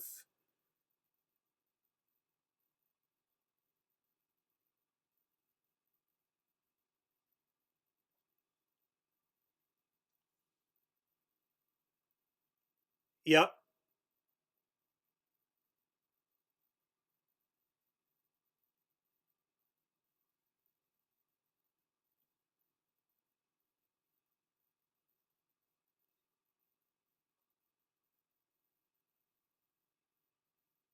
Gotcha. That it may be. Are you on Chrome? Okay. Yeah, I don't know that it sounds like the functionality is the same. What you're describing, I know exactly what you're describing because there's another version of Moodle called Moodle Cloud that they've started, and that actually allows anybody to start their own Moodle. You can actually host one for free if you have a limited number of students. And what you're describing sounds like what the interface looks like um, in Moodle Cloud. So I have a feeling that for whatever reason you're pulling up just a different version of Moodle, and it may have to do with what generation of browser you're using, or I don't know. But what you're describing is definitely familiar to me. I think you will have access to all of the same things. It may just look a little different. So thank you for pointing that out. So, and it looks like Jill looks like you might have the same version going on there. So if you see things like that, I think that the core function of Moodle will be the same regardless. It it may, yeah, it may look this, it may just look different on the screen. And I might try to figure out, I might try out a couple of different computers or configurations and see if I can duplicate that on mine. Um, but hopefully it still all works the same. Um, so, and there was one other. Oh, yes, Kristen. So, yeah, that type of information would just go into this top header section. Because that's stuff that should be there regardless of any, it's sort of separate from any of the content. So, your instructional content will go into the sections, anything that's generic for the whole class. In our class Moodle, that's where I have the logo that you click on to get to WebEx. I have that little section of just sort of important links that I put stuff into, and things like that. So yeah, so that if you're going to put in a bio or something along those lines, that would go up into this top section. Now, the last thing I'm going to point out, and it's the last thing on our Can You list, is moving things around. Once you've created items, it will always add the resource or activity to the bottom of that section that you're in. But once they're there, these, it looks like a little cross or a plus sign. When you click on that, you can then drag and reorder the whatever things you've put in there. So it's real easy to then sequence your content in the right order, regardless of what order you created it in. The other thing you can also do is move things left and right. You can indent. For an item you've created, if you click on edit, it'll start off by giving you an option to move it to the right. And that basically tabs the item over. And then once you've moved it, you can also move it to the left. So that can be useful if you have, say, a header of general info, and then you want the bio to go under that, but you want to make it look a little better. You can indent the stuff that's under your header, and that just makes it look a little cleaner on the page. It helps you organize the content a little bit. Also in that same menu, by the way, edit settings just lets you go in and edit the stuff that's on that item. You can duplicate items. So if you have a lot of things that are similar, or you formatted something and you don't want to have to go through and reformat a bunch of those, you can just click on duplicate. It'll create a duplicate, and then you can go in and edit that one to be whatever you need it to be. So those are some basic editing functions as well that I wanted to make you aware of now. All right. So like I said, I'm not going to go into the specifics of the resources and the activities. We will, over the course of this class, cover and get to experience firsthand most of the activities. We're not going to do all of them. SCORM package, honestly, I don't even have a super clear idea of what a SCORM package is, but that gets into external setups and things like that. Same thing with external tool. So there are a couple of these in here that we're going to set aside, but we will actually look at most of these activities. I will incorporate them into our class so you get a chance to experience them as a student. And then it will be kind of up to you whether you think it'll be a good fit for whatever you're trying to deliver in terms of your instruction. So we will get into a lot more details on those. And as I said, next week, the main activity next week will be for each of you to explore a couple of these activities on your own and kind of share back what you were able to learn about the activity and what it does and what it's good at and so on. All right. So in terms of Moodle, that is as deep as I wanted to get into it this week. Questions, comments, concerns, criticisms?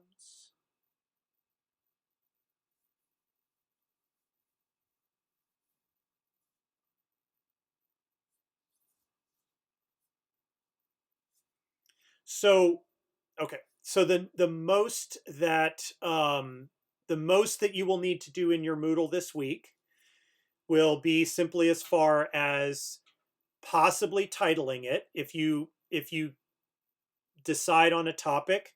And again, you can always go back and change it. So even if you change your topic later, but if you want to change the title of your Moodle, you may do so. Give some thought maybe to whether you want to use collapsed sections or not. And if you want to play around with the colors, you can do that. But in terms of any content, it would just be whether you want to add anything initially to this top section that might introduce yourself. And I will be asking you to take the instructional design plan that you will be working on this week, create a PDF of it, and add that also to this top section. Normally, you wouldn't obviously put that in an actual instructional Moodle. You don't need to show your students your instructional design work, but it'll be an easy way then for me to be able, when I'm on your Moodle, to just click and open up and kind of see your design process. So once you've completed the work for this week of your design work, create a PDF of that document, and then you would add a file resource and just call it ID Plan Part 1, drag your PDF here, and then that'll make it a clickable document up here. So that's really the extent of anything that you would do in Moodle this week. Several of you have said, I just need some time to kind of play around with it, and this would be a great week to do that. You can always undo or delete anything that you do, so you're not going to get yourself in trouble by breaking something or putting something into your Moodle that's not going to be able to be changed later. So feel free to poke around a little bit if you wish and just kind of get comfortable with it. Okay. Well, in that case, look at this. It's 7 o'clock, and all I've got to do is talk about your work for next week. And that should just take a few minutes here, and then we should be able to wish each other a good night. Oh, by the way, I should point out on our class Moodle, I've got a bunch of links here to Moodles from previous years. And full disclosure, most of these, if not all of them, were done previous to when I started teaching this class. So the requirements for these Moodles may be different for ours. So just realize that. But if you want to kind of just go through and take a look at a bunch of student created Moodles, you may do so by clicking on these. You will have, yes, you will. I was just about to say that, Kristen. You would need to enroll in it, but all of them are set up where you can self-enroll. So all you'd have to do is just click the enroll me button. And again, it's just a way if you want to take a look at some Moodles and get an idea of some things that people have done in the past. So those are all posted on our class Moodle. So in terms of the work for this week, aside from what I just talked about, which is the Moodle work, which is pretty minimal and it really is just about kind of checking it out. The main thing is to start thinking through your instructional design plan. That's the ID plan. And this is the ADDIE stuff. So I've set it up as a forum because in the interests of that sort of rapid prototyping inclusion, I do want people to be able to see your thoughts on your design process so that if there's anything that other people can help contribute or suggest or comment on, that they can do so. So it's set up as a forum, but here is the way that I want you to use this is you're going to take all of this text here from the header down through the last question, copy it, and then open up a Word document, or honestly, if you use a different word processor program, that's fine. Paste this into that Word document. That way you can then go through on your own time and kind of address each of these questions. So give some thought to what is a topic that you think would be a good fit for delivering through a Moodle. Try to think about the problem that you're trying to address. So if you are a math teacher and you've noticed that your students are having problems doing a sequence of operations, then that maybe is the problem that you're going to try to address with this Moodle, is to develop an instructional module that teaches students what the correct order of operations is in math. So that's going to be the first thing that you address. What is the problem? So that's probably going to require the most thought ahead of time. Try to identify some issue that you think you can address through an instructional Moodle. What is needed? So this is what is going to solve the problem. Now, this is a little artificial because we are going to state or stipulate that one of the needs is a Moodle, instructional Moodle, because that's the point of this class, is to do a Moodle.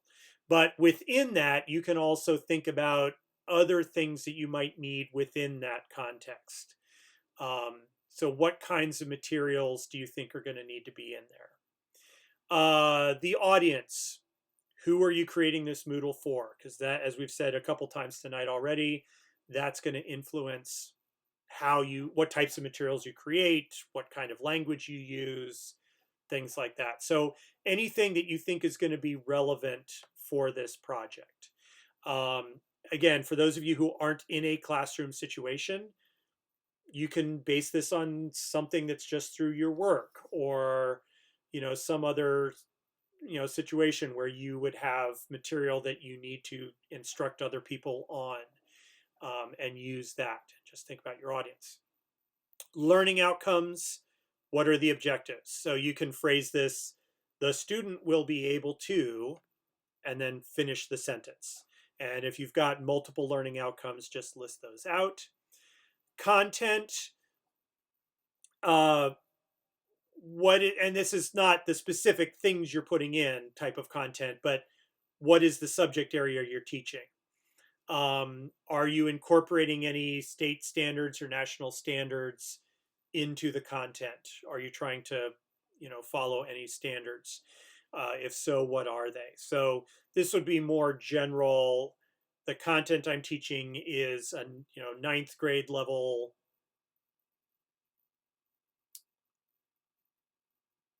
instead of the student. Yeah, it's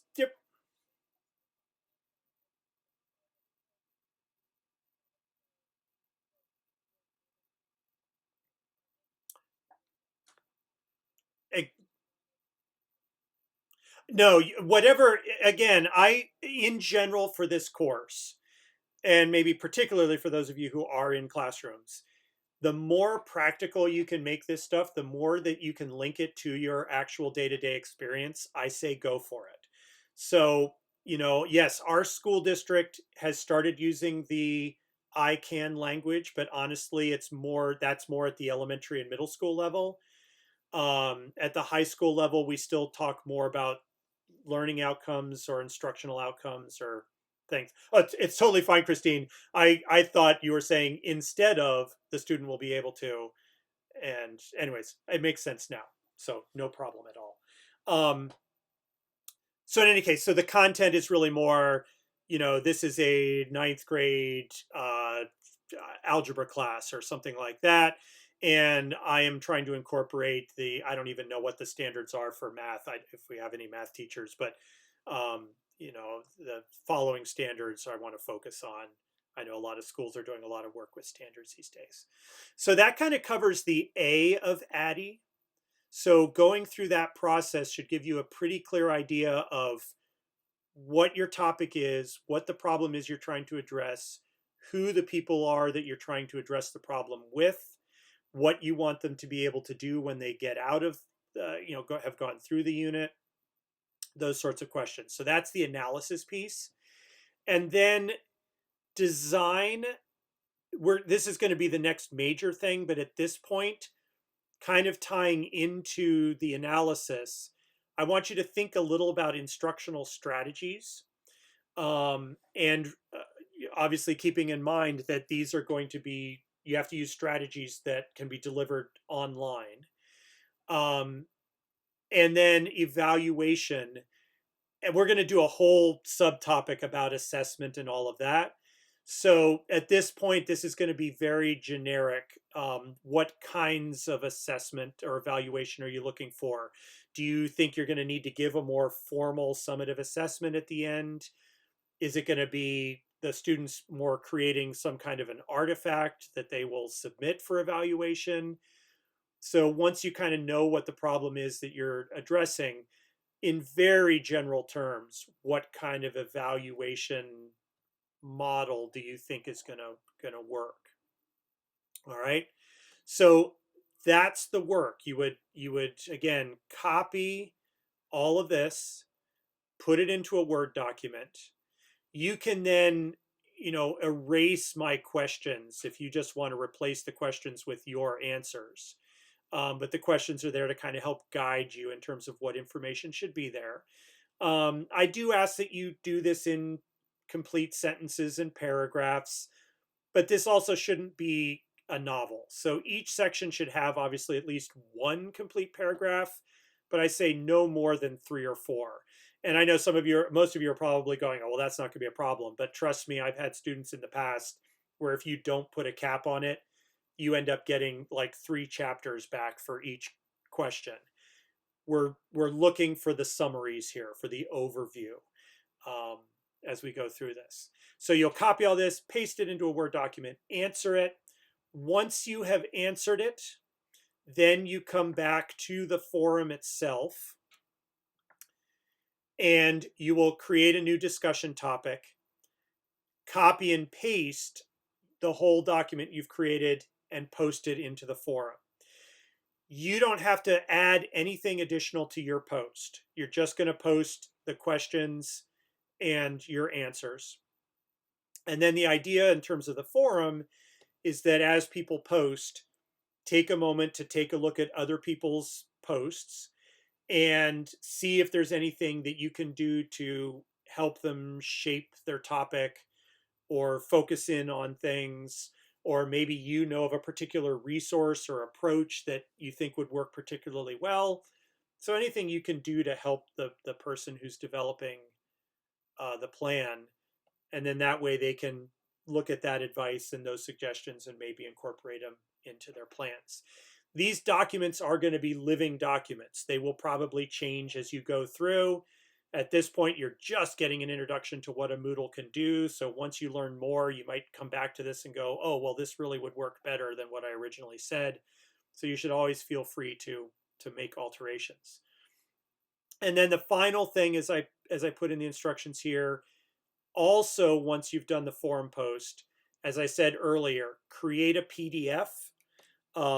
If you don't know how to do that, if you're in Word, it's really easy. You can actually save a document as a PDF, or you can also go to print, and then on the print menu, there'll be an option in the bottom that says save as a PDF or print as a PDF.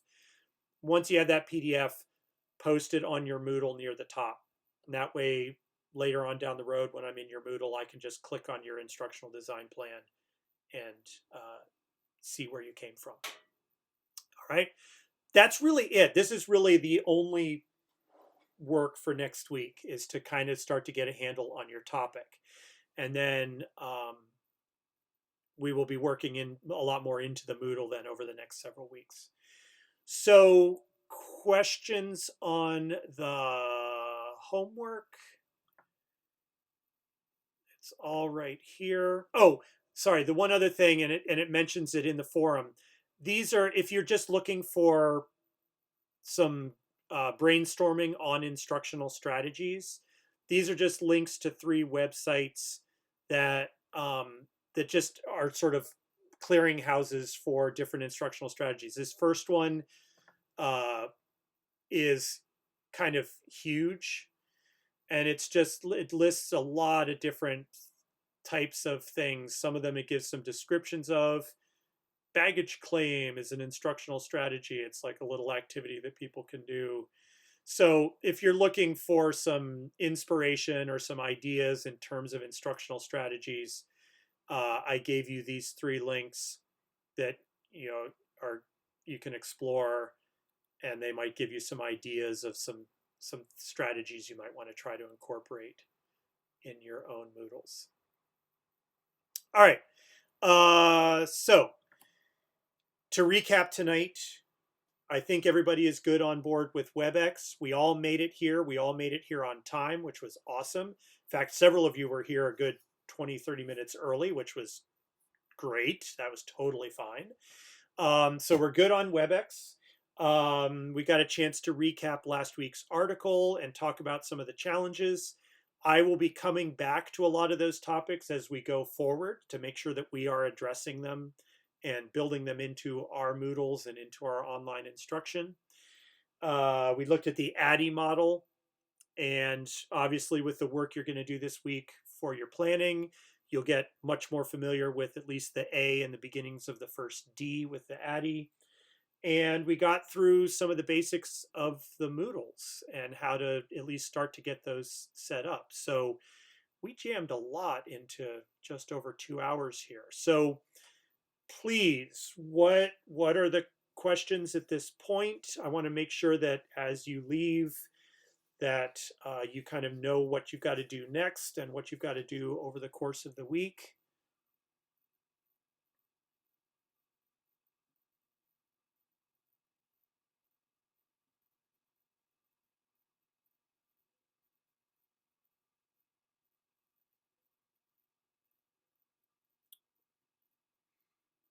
All right. Okay. So again, next week, and I will try to send something out earlier, as early as I can, once I've really nailed down. But as I'm looking at what we were going to do next week in terms of activities and content and so on, I do believe that I can move most, if not all of it, asynchronous. And again, I know several of you last week sort of expressed an interest in trying to do part of the course that way, just to kind of free up and not have to be sitting here for 2 hours every Tuesday night. At most, I might need to just grab you guys for 10, 15 minutes maybe to just introduce what's going on, or just to touch base with everybody, just to make sure everybody's good with what we did this week. But I really don't anticipate us having to spend a whole lot of time next week at all together online synchronously. Looking at the material, I think I can pretty comfortably move most of it into asynchronous activities and still cover everything the same way we would have covered it in person. So yes, no problem. So, and exactly that kind of remind message like I sent out today is kind of the extent of how I will use that. And it actually is kind of nice that I've got both classes, so I can send out one text that hits everybody regardless of which classes you're in, and just to kind of remind people about things. So, but like I said, I will try to send out as soon as I've really comfortable in my mind. Um, hmm. Jill, maybe just double check. I will double check at my end to see if you're signed up. Uh, but if not, the link is also still in the class. You should just be getting a regular old text, whatever phone number you entered um, when you registered with the Remind group. It should just be sending a standard text out to that phone number. Okay, if not, let me know. And like I said, I can check at my end too and verify that it looks like you're here. Maybe it's possible, I don't know, maybe you got there could be a typo on the phone number or something. So maybe some random person is wondering why they're getting these updates. But I'll double check on that, Jill, for you. So I will, as soon as I'm comfortable and know, oh, you did get it. Okay, good. Um, as soon as I'm comfortable and know exactly what our time frame will be next week, I will let you know so that you guys can plan accordingly. But like I said, minimal, if any at all, synchronous time next week, and we will go from there. I do anticipate the following week definitely being back synchronous for at least the majority of it, but hopefully not next week. So I will keep you updated on that. And what I do at the end of every class where we're online like this is I will stay online as long as anybody else is in the room. So if you need to stick around and ask me something, feel free to do so. And I will stay here until I see that everybody has left. But if you've got everything you need and have answered your questions, then we will touch base somehow next week, either in real time or not in real time. And for many of you, I will also see you tomorrow night. So if you've got questions that you want to ask me in person, I can answer those for any of you that are in the 520 class as well. All right. So thank you, everyone. Thank you for your input and your attention and your participation. And I look forward to seeing you all the next time, whenever that is. So thank you.